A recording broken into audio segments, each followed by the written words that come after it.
গণশিক্ষা মন্ত্রণালয় থেকে বলা হয়েছে তারা কতগুলো স্কুল মানে নির্মাণ কাজ কমপ্লিট করেছেন, আর বাকি যেগুলো আছে সেগুলো এস্টিমেট করা হয়েছে আগামী 15ই জানুয়ারির ভিতরে, 15ই ডিসেম্বর থেকে আরও কয়েকদিনের ভিতরে হয়ে যাবে। যেমন তথ্য মন্ত্রণালয় তাদের কিছু কিছু টেন্ডারিং প্রসেসের কথা বলেছেন, যেটা 15ই ডিসেম্বর থেকে বাকি সময়টুকুর ভিতরে কমপ্লিট করা হবে। স্বরাষ্ট্র মন্ত্রণালয় আইন শৃঙ্খলা বিষয়ে সার্বিক বিষয়টা এখনও পর্যন্ত বলা যে ঠিক আছে, কোনো অসুবিধা নেই, এবং বিচ্ছিন্নভাবে যে দু একটা ঘটনা যেটা ঘটছে সেটা মূলত থাকেই এ ধরনের বিষয়। তারপরেও তারা সচেতন আছেন যে যেন বাড়তি কোনো অসুবিধা না হয়। আর ভোট সংক্রান্ত যে সমস্ত বিষয়গুলো আছে, আপনারা জানেন এটা আমাদের মূলত সেন্টার অফ অ্যাট্রাকশন হচ্ছে তফসিল ঘোষণার পর থেকে। কাজে আমাদের মূলত মূল দায়িত্বটা আমরা এই তফসিল ঘোষণার পর থেকেই আর কি আরও বেশি বেগবান হবে। আমি তো বললাম যে গতকালকার মক যে ভোটিংটাতে আমাদের এক্সপেরিয়েন্স যেটা তো এখনও পর্যন্ত প্রাথমিকভাবে যে পর্যালোচনা করা হয়েছে সেখানে আমরা দেখেছি যে দুটো আপনার স্টাম্পিং সেন্টার, যেটা গোপন কক্ষ আমরা বলি, সেরকম করলে আমাদের ভোট কেন্দ্র বাড়াতে হবে না। তো দিস ইজ দ্য লেসন। আর স্থানীয়ভাবে যে সমস্ত জিনিস যেগুলো না সমস্যা হতে পারে সেগুলো আস্তে আস্তে সামাল দিতে হবে। এটারও আরও তো এটা তো আজকে তো সব কিছু শেষ হবে না, এটা আস্তে আস্তে নতুন সমস্যা আসবে, আমরা সেটা মোকাবেলা করব। আজকের সমস্যাটা যেটা আছে আগামীকালকে দেখা যাবে যে এটা কোনো সমস্যাই না, অন্য কোনো নতুন কিছু আসছে। এটা ক্রমবর্ধমানভাবে এটা না, সম্ভাবনা নাই।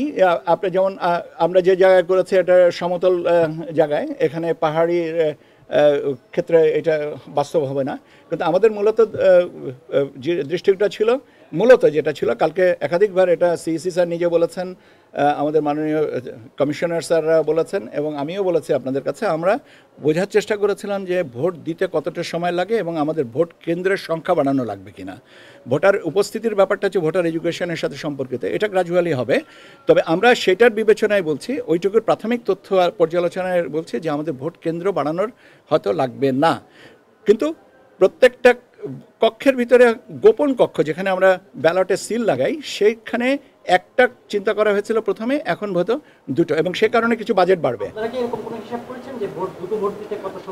হ্যাঁ, ওইটা হিসাব করাই হয়েছে, প্রাথমিকভাবে হয়েছে। আমি যেটা এটা আমাকে শেষ করতে দেন।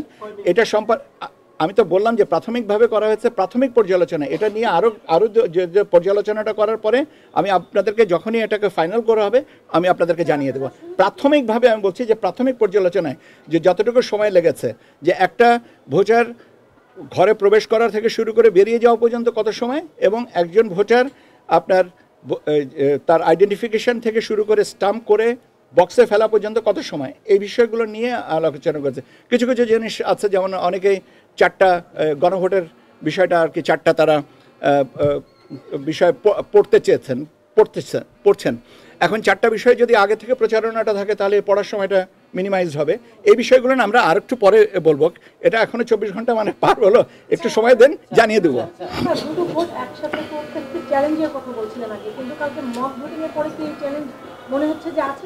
আচ্ছা, তো আমি একটু আগেই তো বললাম একটা চ্যালেঞ্জের কথা, যে যারা ভোটাররা 4টা ভোট একসাথে পড়ছেন তার জন্য সময় বেশি লাগবে, আর যিনি আগে থেকে ভোট জেনে যাবেন যে 4টা প্রস্তাবনা কি, তার জন্য এটা সিদ্ধান্ত নেওয়াটা আগে থেকে, এটাও তো একটা চ্যালেঞ্জ।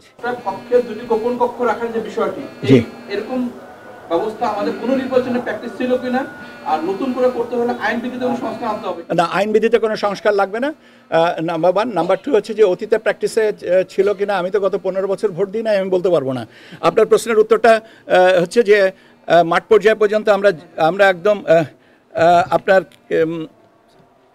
ইউনিয়ন পর্যন্ত প্রচারণার ব্যবস্থা তথ্য মন্ত্রণালয় করছে, এবং ওখানে আপনার যে মাইক্রোফোন লাগিয়ে রিকশায় করে বা ভ্যান গাড়িতে করে প্রচারণা করা, হাট বাজার, এখানে আপনার যে সমস্ত আপনার কী বলে গণজমায়েত আছে সেই সমস্ত জায়গায় এগুলো প্রচারণা করবে।